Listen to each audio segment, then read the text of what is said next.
Oh, hello guys, today we are back in my channel or my daddy's channel. Dati ba karon ra ko makaani, makabakasyon kay nag-work ko sa Dubai. Yes. So ako ang maghatod sa imo kay para sulit ako ang pagbakasyon. I love my son so much. Just so happen na nag-abroad man imong daddy, so talag sa ta magkuan. In 1 year sa isa ka bulan ra ko makahatod sa imo, banding. Most of the time dili ta magkauban kay most of the time na mo sa gawas sa abroad. So, I'm sad but pag makauli ko I'm very happy kay pag nako akong anak Kuya Migi na ako. Yeah. Kaya ko proud pag ikay ko sa kang Migi kay he gave us the confidence and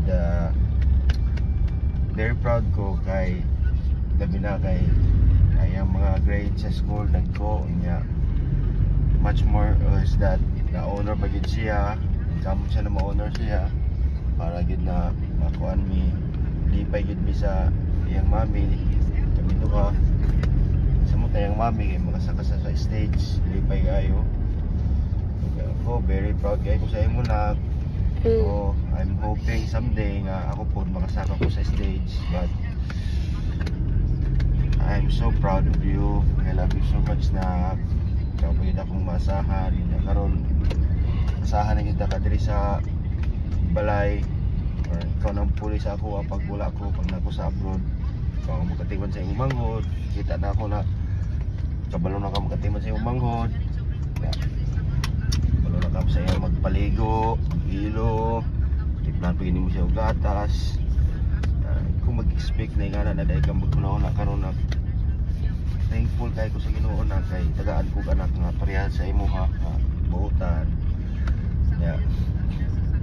Tagaan pa mi mo garbo sa mga tao nga ikaw honor. Bigay ko nga bigay ko. Love you so much na love you na I really love you na. Thank you na. What can you say about your daddy's message na? Thank you. Paura, thank you. Thank you, daddy. What else? I love you, daddy. Ano naman? Daddy, nga na wala.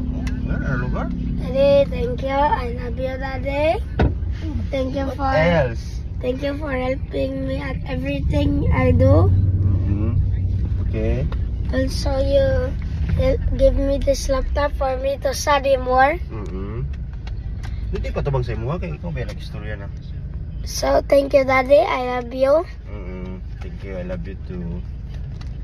This will be continued in chapter 3 because this is already 3 minutes.